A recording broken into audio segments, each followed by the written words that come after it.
Live from the 4th floor of the Cole Center on the campus of Cleveland State University, it's the Cauldron Netcast.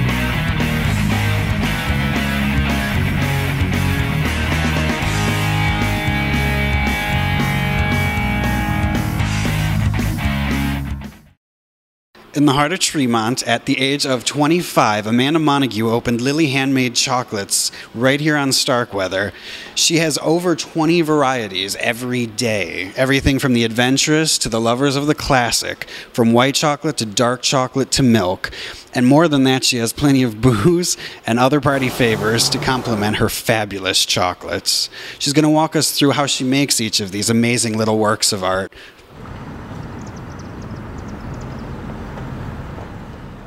All right, Amanda, walk us through the chocolate making process. The first thing you would do, would you use those paper transfers, or how would it start out? Yes, so I would use the transfer sheets. Think of them like colored cocoa butter iron-ons. They're completely edible. It's just a piece of acetate with directions. Not directions, designs. Designs on them. Similar to these. Vanna's my other job. But once the chocolate, I pour the chocolate in here, and it adheres to the cocoa butter. So the cocoa butter will stick when it sets and leave the clean acetate behind. And then that first step, when you first pour it in there and it creates that cup, what's that called? I call it casting. Okay. Yeah, and so I'm casting the mold, and I let it set, just like these guys. And that then is the empty room temperature cast. Right? That's right. So no chocolate's coming out. It's nice and dry. And then the next step, of course, would be to fill the fabulous chocolates. These here are some breakfast, which you just finished. What exactly was in that process? That is actually a dark chocolate espresso ganache that I filled in there. Then I topped it with the white chocolate drizzle. Beautiful. And now you're doing the sweetie pies, yes, which are one of your newer additions. Is that correct? Yes, it is. And what exactly are you putting inside there? This is a house-made butter vanilla caramel. It's amazing. And then, of course, that is a roasted almond, correct? Correct. Roasted salted almonds, because salty and sweet are always a good combination. And then after you would fill them, the next step then is what? Capping. So I would take one of these guys over to the machine, pour warm chocolate on top, so you get this nice little bottom. So this is the bottom. Technically, when we pop them out, you'll see the top. Nice. Yeah. Now there are, I know with the sweetie pie there is another extra step, or rather you don't do the last step, the capping, and you have to fill those a different way. And how exactly do you do those? Oh, I hand pipe every single one. Sweetie pie is hand piped with love. That's right. Everything has a little bit of love. No worries. Now tell us a little bit about, I know some of your flavors are named after the neighborhood, or rather the Cleveland chefs.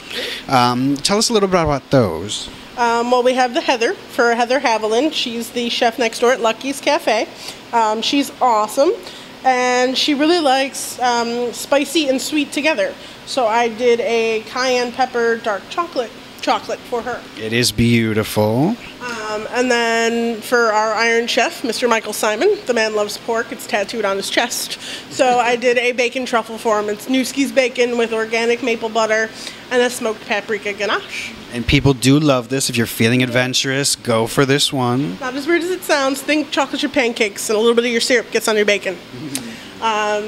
And then we have the Rocco for Rocco Whalen of Fahrenheit. He's a big, bold man, so he deserves a big, bold truffle, and it's a black truffle honey dark chocolate. And for those of you who don't know, black truffles are a very rare, rather expensive mushroom. It's sort of garlicky, sort of oniony. It's got a lot of beautiful flavors in there, so... Yeah, it's hard to describe. And another thing that people need to know, I guess, is when you do buy these chocolates, you don't put them in the fridge. Correct. What is the best way to store these, and how long can they be kept? In a dry, cool place. So just, if your house is air conditioned, just keep it on the counter. Don't put it on top of the fridge or in the fridge. The sugar will bloom out, and it'll change the flavor of the chocolate. That's not good. They keep for about 7 to 10 days, depending on the filling. So raspberry you want to eat right away because it's very fresh. The bourbon, helps preserve it a little longer. So the Southern Gentlemen go to about 10 days. So they're very fresh. I make them in small batches, so you can always come back and get more. And that's another thing I actually wanted to talk about was the freshness. You and I had talked about how we think maybe preservatives and a lot of the artificial stuff that people put in the foods is the cause for a lot of health problems nowadays. Sure. You avoid all of that stuff. I do. In some ways, you use fresh fruit. Is that correct? Mm-hmm. Explain a little bit more about how you do that and the freshness of your ingredients, as opposed to maybe what other candy makers often use. Well, other candy makers normally use extracts, or you'll see like the imitation vanilla or rum extract or anything of that nature. I stray away from that. It lends a different flavor. I want that fresh, really tasty, bold flavor to come through, and the only way to do that is to use the real thing. So, fresh raspberry puree in the Ruby. I use fresh lime juice to melt the chocolate in the lime. So it definitely takes on a different edge. It's that clean flavor. If I can't pronounce it, I won't eat it. So I don't think other people should. Very nice, very nice. All right, now aside from your chocolates, you also have a large selection of dessert wines, champagnes, various beers. And tell us a little bit about what you got here. Well, it's crazy, really. All of this stuff is handpicked to complement chocolate. So it's not just because the label's really cool or I like it, but it is both of those things as well. But they all complement. So, champagne in all technicality really doesn't go with chocolate, but it's that stereotype. It's very romantic. Oh, chocolates and champagne. Fantastic. So, of course, I have the champagne. But the dessert wines are really great. The big, red, juicy red wines with, Tempranillo and Chateauneuf de Pape. All these are big, dark reds that go really well with darkened milk chocolate. And then all the beers. I've got 60 different beers right now, which is awesome. They're from all over the world. I've got stout from Norway, from Italy, Japan. I've got stuff from the States as well. For anywhere from ales to lambics to porters to stouts. And one of the things I always really liked about you is you can do your own 4-pack or 6-pack. Correct. You can mix a sixer. So I'm a woman of indecision, so I like to give people lots of choice.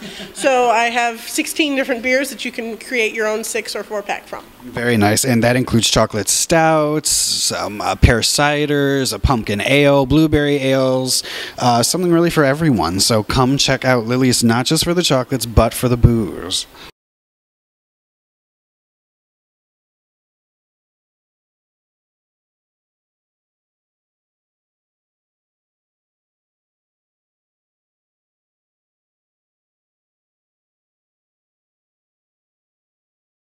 So stop into Lilly's for a 6, 12, or 20-pack of your choice, and look for Lilly to premiere her new Cocoa September 28th at the Wooltex Gallery. She'll have her actual Cocoa bar open in January at her store, and watch for monthly parties. In September, there's the Apple Party, and in October, the Monster Mash. Thanks for joining us on the Cauldron Netcast.